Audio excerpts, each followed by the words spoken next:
Christmas అనేది స్తుతి ఆరాధన చేయకుండా క్రిస్మస్గా పిలువబడదు.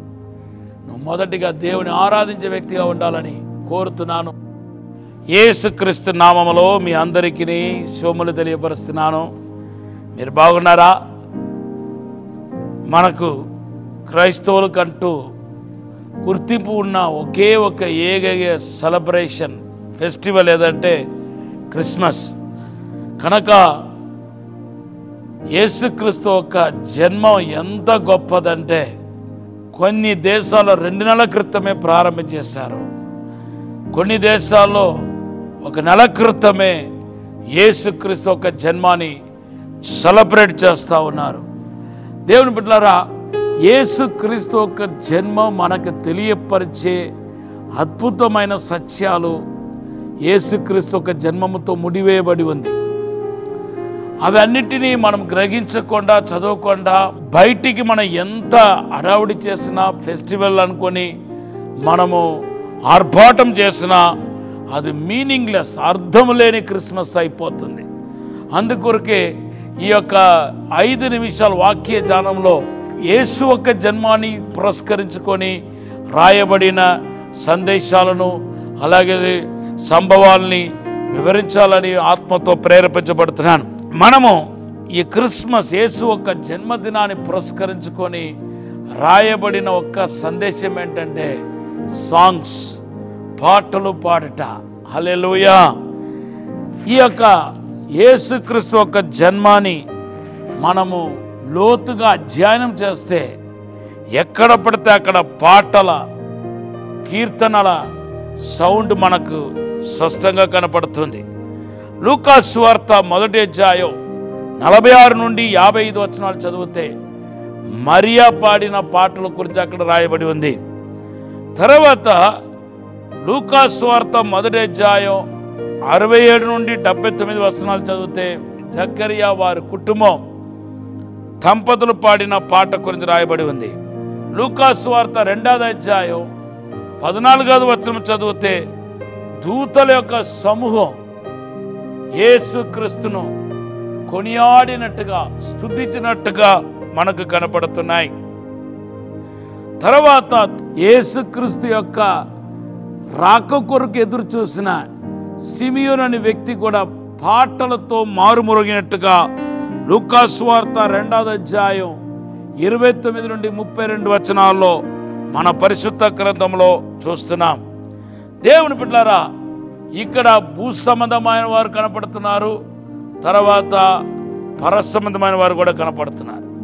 భూ సంబంధమైన వారిలో మరియా, జకరియా, ఎలిజబెత్, తర్వాత సీమోన్, వీళ్ళందరూ భూ సంబంధమైన వారు. అయితే పరసంబంధమైన వారు దూతలు కూడా పాటలు పాడుతున్నట్టుగా మనకు కనబడుతుంది.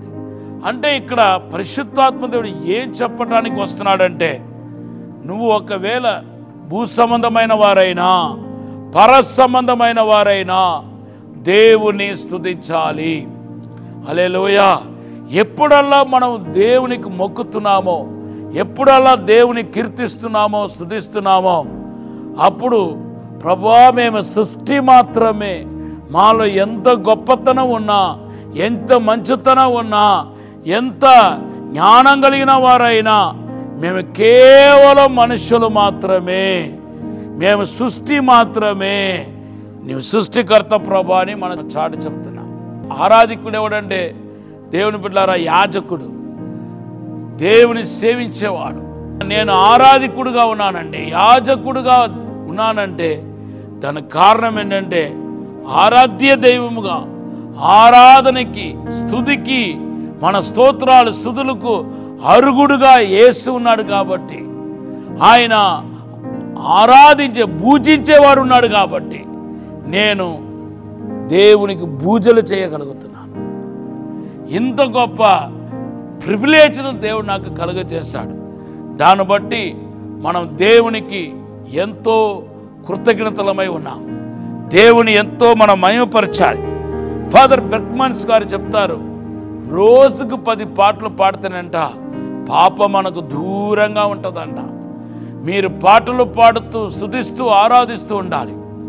దేవుని బిడ్డలారా, ఒక పాటలు పాడేవాడు దేనికి సాదృశ్యంగా ఉన్నాడు, దేన్ని రిఫ్లెక్ట్ చేస్తున్నాడంటే నంబర్ 1 ఆయన ఆత్మపూర్ణుడు అని మనకు అర్థమవుతుంది. దేవుని నామానికి స్తోత్రం. మీరు ఎఫెసీ పత్రిక 5వ అధ్యాయం 19వ వచనం చదివితే ఆత్మపూర్ణులకు ఉన్న గుర్తు ఏంటంటే వాళ్ళు పాటలు పాడుతారు, ప్రభువును గణపరుస్తారు. దేవుని నామానికి స్తోత్రం చెప్పండి.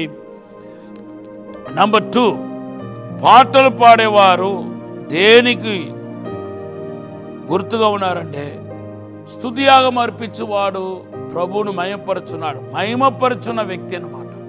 కీర్తన 50:23లో రాయబడి ఉంది. అలాగే జీవఫలం అర్పించదామని ఎబ్రీ పత్రిక 13:15లో రాయబడి ఉంది.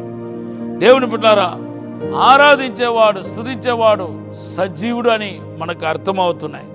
అతనిలో యేసుక్రీస్తు జీవవంతుని అర్థం. దేవుని బిడ్డలారా, ఇలాగ మనం ఆరాధన గురించి మాట్లాడకుండా పోవాలంటే చాలా విషయాలు ఉన్నాయి. మీరు ప్రభువును ఎప్పుడు ఆరాధించాలి. ఆ ఆరాధన అనేది ఊరికనే రాదు. దేవుని ఆత్మ పొందుకున్నవాడు మాత్రమే ఆరాధించగలుగుతాడు. సో క్రిస్మస్ అనేది స్తుతి ఆరాధన చేయకుండా క్రిస్మస్గా పిలువబడదు. నువ్వు మొదటిగా దేవుని ఆరాధించే వ్యక్తిగా ఉండాలని కోరుతున్నాను. చిన్న ప్రార్థన చేస్తాను. పరిశుద్ధము నమ్మకమైన పరలోక తండ్రి, నీకు వందనాలు, స్తోత్రాలు ప్రభా. ఆరాధికులుగా మమ్మల్ని చేయమని అడుగుతున్నాను. పరిశుద్ధాత్మతో మహిమతో నింపమని, దీవించమని, బలపరచమని, అభిషేకించమని, తోడుండుమని యేసు నామములో అడిగి వేడుకుంటున్నాము తండ్రి, ఆమేన్. ఈరోజు దేవుడు మనకిచ్చిన వాగ్దానం జెఫెనియా 3:20. త్వరలో దేవునికి అద్భుతాన్ని చూడబోతున్నారు. God bless you.